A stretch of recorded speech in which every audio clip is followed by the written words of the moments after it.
Praise the lord. దేవుని నామానికి మహిమ కలుగును గాక. ఆమేన్. దేవుని కృపను బట్టి మరి ఒకసారి మీ మధ్య నిలబడి దేవుని యొక్క వర్తమానాన్ని అందించడానికి ఈ గుడ్ ఫ్రైడే దినాన్ని దేవుడు నాకు అవకాశం కల్పించిన విధానానికే ముందుగా దేవాది దేవునికి వందనాలు చెల్లిస్తున్నాను. అట్లాగనే నాకు ఇక్కడ మాట్లాడటానికి ఇటువంటి ఆధిక్యతను కలిగజేసినటువంటి మరి మాస్టర్ జాన్ శుభాకరయ్య గారికి, అట్లాగనే సంఘస్థులందరికీ కూడా ప్రభు పేరిట వందనాలు తెలియజేస్తూ ఉన్నాను. మధ్యాహ్నకాల సమయంలో మరి ఐసిఎఫ్ సంఘస్థులందరికీ కూడా మరి శుభ శుక్రవారపు శుభాకాంక్షలు తెలియజేస్తూ ఉన్నాను. నాకు ఇచ్చినటువంటి మాట ఏమిటంటే 4వ మాట, ఏలి ఏలి లామా సబక్తని అని బిగ్గరగా కేక వేసి, ఆ మాటకు అర్థం నా దేవా నా దేవా నన్నెందుకు. దీని అర్థం ఏమిటంటే, ఏలి అనగా నా దేవా, లామా అనగా ఎందుకు, సబక్తిని అనగా విడిచితివి. ఇది మాట యొక్క అర్థం. యేసుప్రభు వారు సిలువలో పలికినటువంటి 7 మాటలలో మొదటి 3 మాటలు ఇతరుల గురించి మాట్లాడారు. మిగిలినటువంటి 4 మాటలు ఆయన కొరకు మాట్లాడినటువంటి మాటలుగా మనం చూడవచ్చును. లోకము పాపం అనేటువంటి అంధకారములో బంధించబడి ఉన్నదని మనకందరికీ తెలిసినటువంటి విషయమే. దానికన్నా ముందుగా యేసుప్రభు వారు సిలువలో పలికినటువంటి 7 మాటలు ఏ భాషలో మాట్లాడారో మీకు తెలుసును కదా. ఏ భాష అండి? అరమీయ భాషలో మాట్లాడారు. అయితే ఇప్పటికి కూడా సిరియా దేశంలో ఆ యొక్క ప్రాంతాలలో కొన్ని ప్రదేశాలలో కొన్ని పట్టణాలలో సిరియా భాష మాట్లాడుతూ ఉన్నారు. ఇది దమస్కో పట్టణానికి 50 కిలోమీటర్ల దూరంలో ఉన్నటువంటి ఈ సిరియా ప్రాంతంలో ప్రస్తుతం అక్కడ ఉన్నటువంటి పాఠశాలలో కూడా ఈ యొక్క అరమీయ భాషను మాట్లాడుతూ ఉంటారు. దానికి కారణం ఏమిటంటే, యేసు ప్రభు వారు వచ్చినప్పుడు ఆయన తిరిగి రానై ఉన్నారు కనుక, వచ్చినప్పుడు మేము ప్రత్యక్షముగా యేసు ప్రభు వారితో ఈ భాషలో మేము మాట్లాడగలమని వారి యొక్క ప్రగాఢమైనటువంటి విశ్వాసం. అది అక్కడ ప్రాంతీయ భాష. ఆ ప్రాంతీయ భాషను కూడా సిరియా ప్రభుత్వం వారు ఇప్పటికీ కూడా కాపాడుకుంటూ వస్తూ కొన్ని మతపరమైనటువంటి పాఠశాలలలో ఈ సిరియా భాషను మరి వారు ఇంకాను అవలంబిస్తూ ఉన్నారు. మరి యేసు ప్రభు వారు ఆ భాష మాత్రమే కాదు కానీ హెబ్రీ భాష మాట్లాడగలరు. అప్పుడు యేసు ప్రభు వారి దేవుడు కనుక ఏ భాషలో మాట్లాడినా వారు అర్థం చేసుకోగలరు, తిరిగి మన భాషలోనే ఆయన మాట్లాడగలరని మన యొక్క ప్రగాఢ విశ్వాసం. యేసు ప్రభు వారు సిలువలో ఈ మాట మాట్లాడుతూ బిగ్గరగా అరుస్తూ కేక వేస్తూ గట్టిగా ఈ మాటను మాట్లాడారు. దేవా దేవా నన్నెందుకు చేయి విడినాడుతివి అని ఆయన ఆ సిలువ మీద ఉండి 4వ మాట మాట్లాడుతున్నారు. ప్రపంచమంతా కూడా వివిధ రకాలమైనటువంటి అంధకారాలతో బంధించబడి ఉన్నటువంటిది అని మనకు అర్థమవుతూ ఉంటుంది. పాపం అనేటువంటి అంధకారములో మనం బంధించబడి ఉన్నాం. రోగం అనేటువంటి అంధకారములో మనము మరి శ్రమిస్తూ కష్టపడుతూ ఉంటున్నాం. శ్రమలు అనేటువంటి అంధకారములో మనము మరి బంధించబడి ఎంతో శ్రమలను అనుభవిస్తున్నట్టుగా మనం చూస్తూ ఉంటాం. అలాగే మరణము అనేటువంటి అంధకారములో మనం బంధించబడుతూ మరి మరణాన్ని నుంచి తప్పించుకోవాలని ఎంతగానో శ్రమలు పడుతూ ఉంటాం. కానీ అది అసాధ్యమైనటువంటి పని. యేసు ప్రభువారు ఈ యొక్క అంధకారమైనటువంటి సిలువలో వేలాడుతూ ఆయనే ఒక అంధకారమైనటువంటి మరణానికి సమీపంగా ఉంటూ ఆయన సిలువలో ఆయన ఆక్రాదన చేస్తూ ఆయన యొక్క తండ్రిని నా దేవా నా దేవా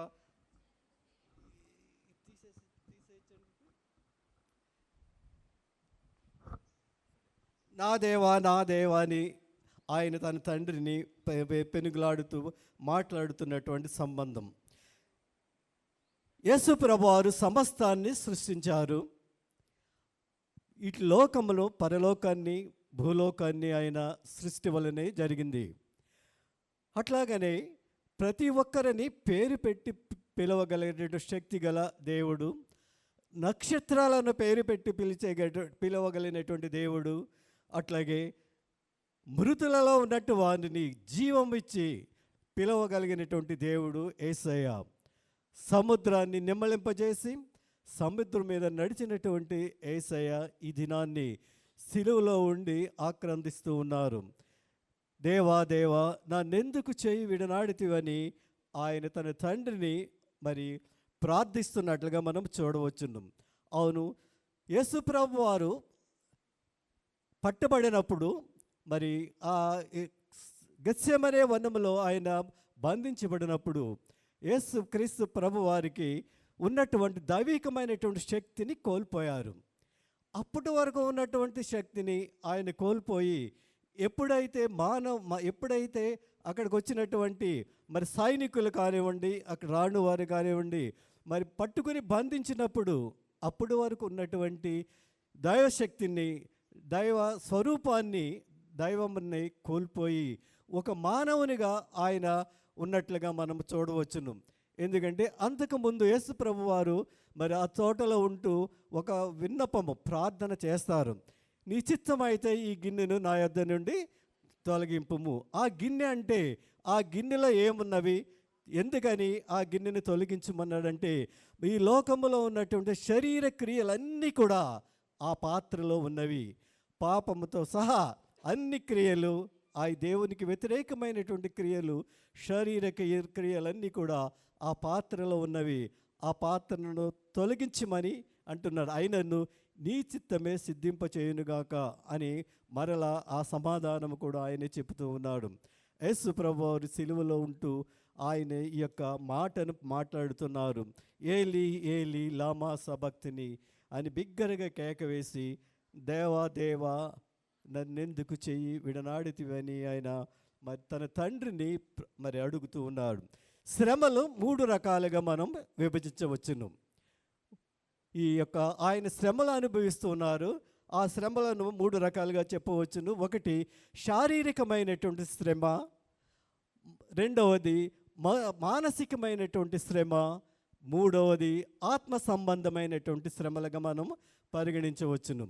మొట్టమొదటిగా శారీరకమైనటువంటి శ్రమలు అంటే గెత్సెమనే తోటలో ప్రార్థనతో ఆ శ్రమ మొదలవుతూ ఉంటుంది.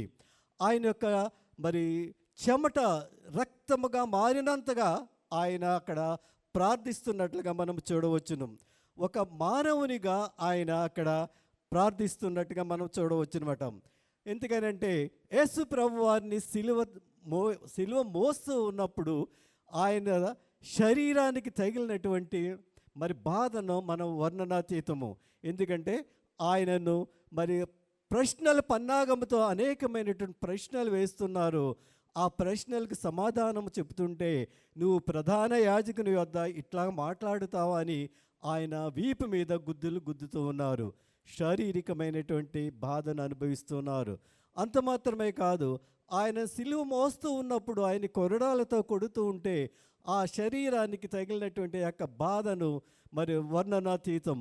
అది చాలా భయంకరమైనటువంటి బాధను ఆయన శారీరకమైనటువంటి బాధగా అనుభవిస్తూ ఉన్నారు. ఆయన ముఖము మీద ఉమ్ము వేశారు. ఆ బాధను కూడా ఆయన శారీరకమైనటువంటి బాధగానే మనం తీసుకొని వచ్చును.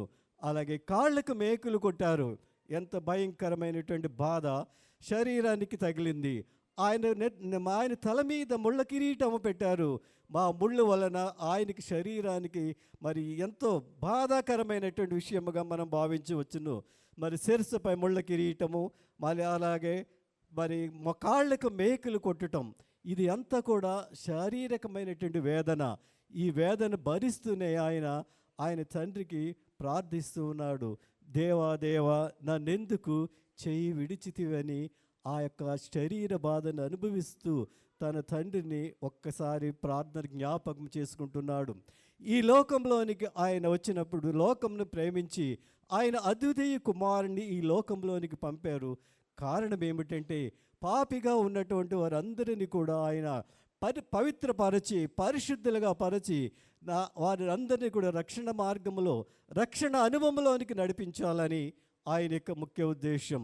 ఈ దినాన్ని పాపిగా చేయబడి యేసయ్య శరీర బాధను అనుభవిస్తున్నట్లుగా మనము చూడవచ్చును. అట్లాగనే మరి శరీరంలో మరి బాధ అనుభవిస్తున్నారంటే మనకు చిన్న దెబ్బ తగిలితేనే అది ఎంతగానో వేదనకరంగా బాధపడుతూ ఉంటాం, చాలా ఇబ్బంది పడుతూ ఉంటాం. ఆయన లోక పాపములు మోసుకొని పోతున్న దేవుని గొర్రెపిల్లలాగా ఇవన్నీ కూడా భరిస్తూ ఉన్నారు.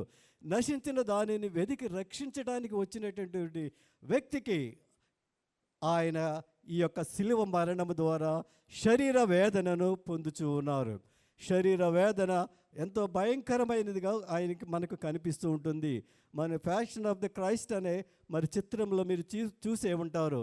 ఆయనకు శరీరానికి తగిలినటువంటి దెబ్బలో మరి ఎంతగానో మనం చూసే ఉంటాం. చాలా భయంకరమైనటువంటి మరి బాధ. ఆ బాధను తట్టుకోవటం చాలా కష్టమే.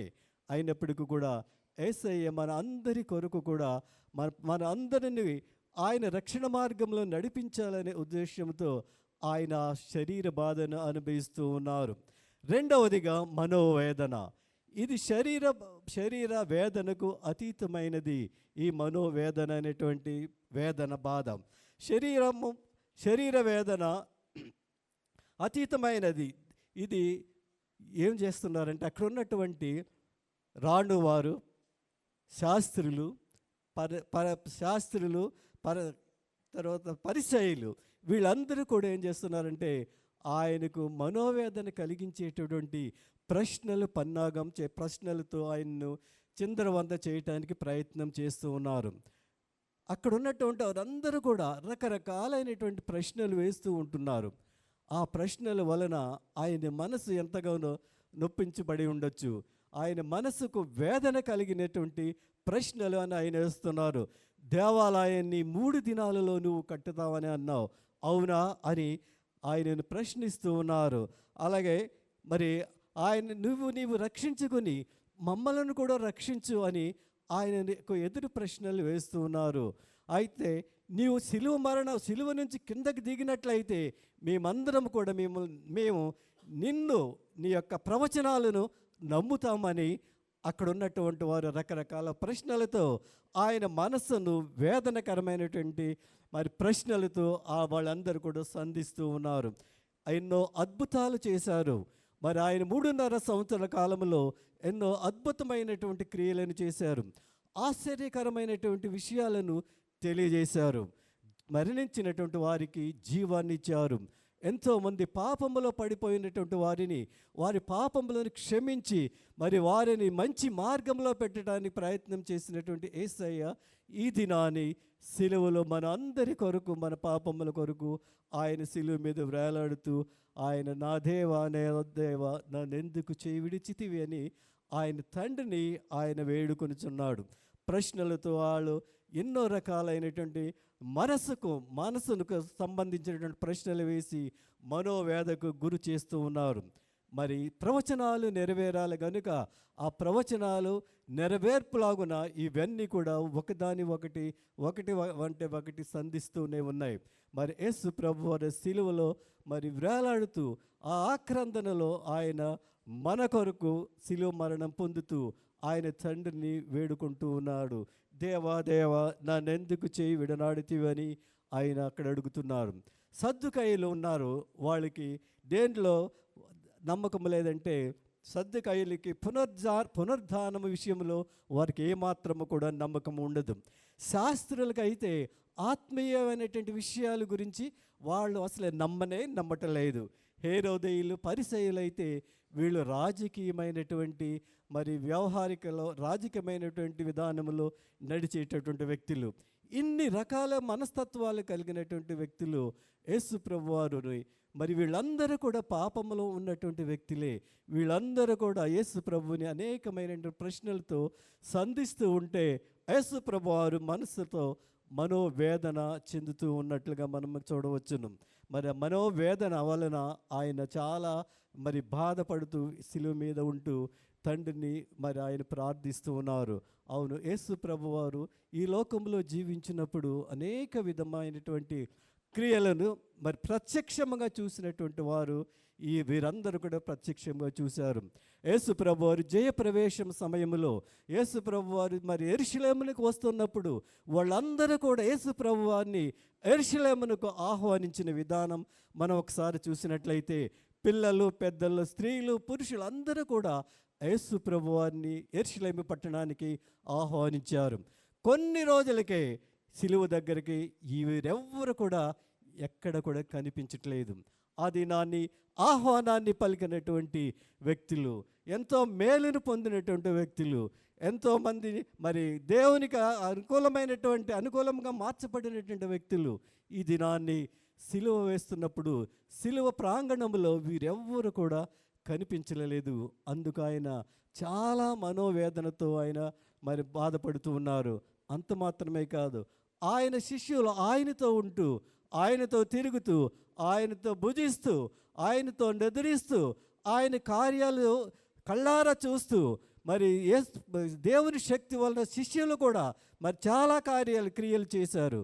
అయినప్పటికీ సిలువ దగ్గరికి వచ్చేటప్పుడు శిష్యులు ఎవ్వరు కూడా అక్కడ కనిపించట్లేదు. శిష్యులందరూ కూడా పారిపోయారు. అంటే వాళ్ళందరూ కూడా ప్రస్తుతం సిలువ దగ్గర ఎక్కడ కూడా కానరావటం లేదు. అది అంతా చూసి ఆయన మనస్సు చాలా వికలమైపోయి మనోవేదనతో ఆయన తన తండ్రిని వేడుకుంటున్నాడు. దేవా దేవా, నన్నెందుకు చేయి విడిచితివని బిగ్గరగా కేక వేస్తూ ఆయన తండ్రిని ప్రార్థిస్తూ ఉన్నాడు. అవును, ఈ దినాల్లో కూడా మనము కూడా దేవుని పట్ల మనం మరి నమ్మకము కలిగి దేవుని క్రియలలో పాల్గొంటూ దేవుని నుంచి వచ్చేటటువంటి దీవెనలను కూడా మనం పొందుకొని ఉంటాం. అయితే ఆ దీవెనల ప్రతిఫలముగా దేవునికి మనము ఈ మధ్యాహ్న కాల సమయంలో ఏమి ఇవ్వనై ఉన్నాము? ఒకసారి ఆత్మ పరిశీలన చేసుకుందాం. ఆయన హృదయాన్ని గాయపరుస్తున్నామేమో, ఆయన మనసును వేదన పరుస్తున్నామేమో ఒక్కసారి మన హృదయాలను పరిశీలన చేసుకుందాం. మూడవదిగా ఆత్మవేదన. ఆయన ఆత్మలో వేదన పడుచు ఆయన తండ్రికి ప్రార్థిస్తూ ఉన్నాడు. దేవా దేవా, నన్నెందుకు చేయి విడనాడితివని ఆయన ప్రార్థన తన తండ్రికి చేస్తూ ఉన్నాడు.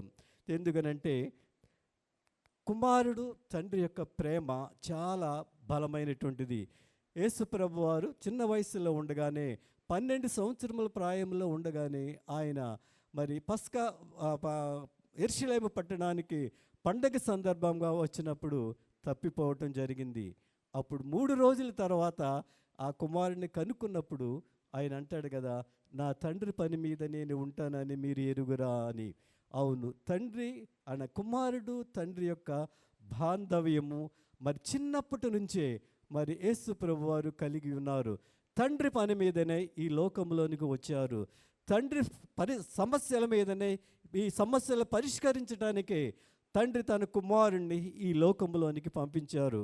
సో అటువంటి కుమారుడు ఈ రోజును సిలువలో ఉండి ఆక్రందిస్తున్నాడు. దేవా దేవా, నన్నెందుకు చేయి విడనాడితివని ఆయన తన తండ్రిని ప్రాధేయపడుతున్నారు. అవును, ఒక్కసారి ఈ యొక్క ఆత్మవేదన గురించి మనం పరిశీలన చేసినట్లయితే సిలువ దగ్గర ఇప్పుడు శిష్యులు అన్నవాళ్ళు ఒక్కరు కూడా కనిపించట్లేదు. అంత మాత్రమే కాదు, తల్లి కనిపించట్లేదు. ఈ 4వ మాటకు వచ్చేటప్పటికి తల్లి అక్కడ లేదు. అతను ఎంతో ప్రేమగా ప్రేమిస్తున్నటువంటి ప్రియ శిష్యుడు కూడా, యోహాను గారు కూడా అక్కడ సిలువ ప్రాంగణంలో ఆయనకు కనిపించట్లేదు. ఒంటరిగా చేసి ఉన్నారు. ఆయన పక్షాన నిలబడి ఒక్కరు కూడా సానుభూతిని చూపేటటువంటి విషయం అక్కడ అంత మాత్రము కనిపించట్లేదు. ఆయన మనోవేదన అనుభవించారు. అలాగే శ్రమవేదన అనగా మరి శరీర వేదన అనిపించాడు. కానీ ఈ ఆత్మవేదనను తట్టుకోలేకపోయి బిగ్గరగా ఆయన తండ్రిని కేక వేస్తూ దేవా దేవా, నన్నెందుకు చేయి విడనాడితివని ఆయన బిగ్గరగా కేక వేస్తూ ఉన్నాడు. సహించలేకపోతున్నాడు. ఆత్మలో ఆత్మవేదన తాళలేని యేసయ్య పెద్దగా కేక వేస్తూ ఉన్నాడు. గెత్సెమనేటువంటి తోటలో ప్రధానమైనటువంటి శిష్యులు వెళ్ళిపోయారు.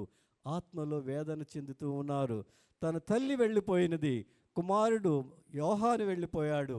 ఎందరో మేలులు పొందినటువంటి వారు, ఎన్నో సూచక్రియలు అనిపించినటువంటి వారు, ఎంతో ఫలితాలను పొందినటువంటి వారు ఎవ్వరు కూడా అక్కడ లేకపోవడంతో ఆయన ఆత్మలో మూలుగుతూ ఆయన తండ్రితో ప్రార్థిస్తూ ఉన్నాడు. దేవా దేవా, నన్నెందుకు చేయి విడనాడితివని ఒక ప్రశ్నార్థకమైనటువంటి ప్రశ్నను తన తండ్రిని సంధిస్తూ ఉన్నారు. యెరూషలేము పట్టణంలోనికి జయప్రవేశం చేస్తున్న సమయంలో హోసన్నా హోసన్నా అని జయగీతములు పాడినటువంటి ఆ యొక్క ప్రజానీకం అంతా కూడా ఇప్పుడు ఎక్కడ కూడా ఎవరు కూడా కనిపించటం లేదు. ఎరుకో పట్టణస్థుడు గుడ్డివాడు చూపుని పొందాడు, ఆయన కూడా అక్కడ కనిపించట్లేదు. మరణము నుంచి జీవములోనికి వచ్చినటువంటి లాజరు కూడా అక్కడ కనిపించట్లేదు. మరి యొక్క యేసు ప్రభువుని ఎక్కువగా ప్రేమించినటువంటి కుటుంబం మరియా మార్తలు కూడా అక్కడ కనిపించట్లేదు. ఆయన చాలా ఆత్మలో వేదన పొందుతున్నాడు. బెతస్దా కోనేటి దగ్గర 38 సంవత్సరములతో పడి ఉన్నటువంటి ఆ వ్యాధిగ్రస్తుడిని బాగు చేసి వెళ్ళినప్పుడు ఆయన కూడా కృతజ్ఞత లేనటువంటి వారిగా వీరందరూ కూడా సిలువ మరణము దగ్గర సిలువ వేస్తున్న ప్రాంగణంలో వీరెవ్వరూ కనిపించటం లేదు. జన్మదిన శుభవార్తను తీసుకొచ్చినటువంటి మరి గబ్రియేలు దూత కూడా ఈ దినాన్ని ఆ యొక్క సిలువ ప్రాంగణంలో యేసయ్య దగ్గర ఎవరూ కనిపించట్లేదు. వీరెవ్వరూ కనిపించకపోయేటప్పటికీ ఆయన చాలా మనోవేదనతో బాధతో ఆయన ఆత్మలో వేదన చెందుతూ ఆయన తండ్రికి ఆయన విన్నపం చేస్తున్నాడు. దేవా దేవా, నన్నెందుకు చేయి విడనాడితివని ఆయన తండ్రిని వేడుకుంటున్నారు. అంత మాత్రమే కాదు, సమాధాన గీతములు పాడినటువంటి దేవదూతలు ఇక్కడ కనిపించట్లేదు. అరణ్యంలో పరిచర్య చేసినటువంటి దూతలు ఇప్పుడు ఆయనకు కనిపించట్లేదు. ఇక ఈ ఎడబాటు ఆయనను ఓర్చుకోలేకపోయాడు, ఈ ఎడబాటు సహించుకోలేకపోయారు. అందుకు నేను బిగ్గరగా ఆయన తన తండ్రిని ఒక ప్రశ్న సంధిస్తున్నాడు. దేవా దేవా, నన్నెందుకు చేయి విడనాడితివి? ఇవి లేఖనాలు నెరవేరాలి గనుక యేసు ప్రభువారు ఈ లేఖనాలను ఆయన సమాప్తి చేయాలి గనుక, ఈ లేఖనములను సంపూర్ణం చేయాలి గనుక, ఒకదాని ఒకటి అంధకారంలో ఉన్నటువంటి మరి జనాంగాన్ని అందరినీ కూడా ఆయన విముక్తిలో నుంచి తీసుకుని రావాలి గనుక యేసయ్య ఈ దినాన్ని మనందరి కొరకు ఆయన ప్రార్థిస్తూ ఉన్నాడు. అవును, మనం రకరకాల అంధకారాల్లో బంధించబడినటువంటి వారమే, శ్రమలలో బంధించబడుతూ ఉన్నాం. అలాగే మరణకరమైనటువంటి వేదనలలో, శ్రమలలో, అనేకమైనటువంటి పాపములలో, శ్రమలలో, మరణములలో ఈ రకమైనటువంటి విధంగా మనం అంధకారములో బంధించబడి ఉన్నాం. అయినప్పటికీ యేసయ్య మనలను వీటి నుంచి విడుదల కలిగించడానికి ఆయన మన కొరకు ఆయన తన రక్తాన్ని శిలువ మీద చిందించి, ఆ రక్తము ఫలితం మనకు ప్రాయశ్చిత్తం అనుభవం లేక పాప క్షమాపణ మనకు కలిగించడానికి ఆయన యొక్క రక్తము ద్వారానే మనకు జరుగుతూ ఉంటుంది. ఏదైనా వనంలో ఆదాము అవ్వ పాపము చేసినప్పుడు, పాపము మరి ఆజ్ఞను అతిక్రమించటం వలనే పాపము కదా, ఆ పాపము వలన ఏం రావాలి అంటే మరణం రావాలి. ఎప్పుడైతే ఆదాము అవ్వ మరణించేశారనుకోండి, ఈ ప్రపంచమే, ఈ లోకమే ఉండదు. అందుకనే యేసయ్య ఒక మరి మార్గాన్ని మనకి వెళ్తూ ఆయన మనకు ఒక మార్గాన్ని ఇచ్చారు. ఎప్పుడు పాపిగా ఉన్నటువంటి పాపిగానే మరణించడానికి ఆయనకి ఇష్టం లేదు. అందుకనే యేసయ్య మనం జన్మతా పాపులమైనప్పటికీ కూడా మన పాపానికి క్షమాపణ అనేది కలుగజేశారు. అదే పశ్చాత్తాపంతో కూడినటువంటి ప్రార్థన. ఈ మధ్యాహ్నకాల సమయంలో, ఈ శిలువ సమయంలో మనం దేవుని యొక్క సన్నిధిలో ఉన్నటువంటి మన యొక్క పాపములను పశ్చాత్తాపంతో యేసు సన్నిధిలో, యేసు పాదాల వద్ద మనము మరి వేడుకొని ప్రార్థించినట్లయితే ఆయన మనకు రక్షణ అనుభవంలోనికి నడిపిస్తారు. అంత మాత్రమే కాదు, రక్షణ అనుభవం పొందినటువంటి వ్యక్తి బాప్టిజం అనేటువంటి నూతన జీవితంలోనికి ప్రయాణం చేయాలి. బాప్టిజం పొందుతున్నటువంటి వ్యక్తులు నూతన జీవితంలోనికి ముందుకు రావడానికి ప్రయత్నం చేస్తారు. ఎవరైతే నూతన జీవితంలోనికి వస్తారో వారు మరి వారి యొక్క జీవితం ద్వారా అనేక మందిని నీతిమంతులుగా తీర్చిదిద్దటానికి దేవుడు మనకు చక్కటి అవకాశం ఇచ్చాడు. ఒకవేళ మనం పాపముతో జీవిస్తున్నట్లయితే ఈ మధ్యాహ్నకాల సమయంలో మన పాపములను దేవుని సన్నిధిలోనికి ఒప్పుకుందాం. యేసయ్య శరీర వేదన పొందారు. శరీర మానవుడిగా ఉంటూ శరీర వేదన భరించలేకపోయారు. యేసయ్య మరి యొక్క వేదన, ఆ వేదన మరి ఆత్మవేదన లేక మనోవేదన మరియు మనోవేదన, ఈ 3 వేదనలను పొందుతూ ఆయన తన తండ్రికి ప్రార్థిస్తూ మన పక్షాన ఆయన ప్రార్థిస్తూ ఉన్నారు. మరి మొట్టమొదట మాటలో మనం చూసినట్లయితే క్షమించేటటువంటి మాటను మనకు కనిపిస్తూ ఉంటుంది. ఆ ప్రతి వారిని క్షమించమని ఆయన ప్రార్థన చేశాడు. ఆ ప్రార్థన ఫలితముగానే మన పాపములను క్షమించబడ్డాయి. మరి స్టెఫెన్ ఆయన యొక్క యేసు ప్రభువారు ఎవరినైతే ఎలా అయితే క్షమించారో, స్టెఫెన్ మరణిస్తున్నప్పుడు ఆయనను వెలుపలికి తీసుకుని వెళ్ళి రాళ్లతో కొట్టి చంపినప్పుడు ఈ పాపము వారి మీద మోపకుండునట్లుగా అని ప్రార్థిస్తూ ఆయన నిద్రించారు. అవును, యేసు ప్రభువారు క్షమించేటటువంటి మరి దైవ లక్షణము కలిగినటువంటి వ్యక్తి. అలాగే స్టెఫెన్ కూడా చనిపోయే ముందు యేసు ప్రభువారు పలికినటువంటి క్షమాగుణాన్ని ఈయన కూడా పొందుకుని ఈయన మరణించాడు. ఈయన మరణించినప్పుడు పరలోకములో ఉన్నటువంటి మరి యేసయ్య గారు నిలబడి స్టెఫెన్కి ఆహ్వానాన్ని అందించాడు. అవును కదా, ఈ లోకంలో మనం అంత పవిత్రంగా జీవిస్తే, పాపం రహితులుగా జీవించినట్లయితే యేసు ప్రభువారు కూడా మనల్ని ఆయన పరరాజ్యములోనికి మనం వెళ్ళినప్పుడు మనల్ని ఆహ్వానాన్ని పలకటానికి సిద్ధంగా ఉన్నాడు. ఈ మధ్యాహ్నకాల సమయంలో మనం ఎటువంటి పరిస్థితిలో ఉన్నామో ఒకసారి పరిశీలన చేసుకుందాం. నీవు దేవుణ్ణి శరీరాలతో వేదన చేస్తున్నావేమో ఒకసారి పరిశీలన చేసుకో. దేవుని యేసు ప్రభువుని మనసును వేదన పెట్టే క్రియలు చేస్తున్నావేమో ఒకసారి ఆలోచించుకో. యేసు ప్రభువారు ఆత్మకు సంబంధించినటువంటి విషయాల్లో మనం ఒకవేళ బాధ పెడుతున్నామేమో ఒకసారి పరిశీలన చేసుకుందాం. ఈ మధ్యాహ్నకాల సమయంలో యేసయ్య మన కొరకు ఇచ్చినటువంటి ఒక మార్గమే పశ్చాత్తాపం అనేటువంటి మార్గం. ఆ మార్గంలో మనమందరము కూడా మన పాపములను పశ్చాత్తాపంతో దేవుని సన్నిధిలోకి ఒప్పుకుందాం. రక్షణ అనుభవంలోనికి వెళదాం. బాప్తిజం అనే నూతన జీవితంలోనికి వెళదాం. తద్వారా అనేక మందిని దేవుని వైపుకు తిప్పుదాం. అనేక మందిని దేవునికి శిష్యులుగా చేద్దాం. అటువంటి కృప పరిశుద్ధాత్మ దేవుడు మనందరికీ ఈ మధ్యాహ్నకాల సమయంలో మెండుగా దయచేయునుగాక. ఆమేన్. Thank you all. అందరికీ వందనాలు.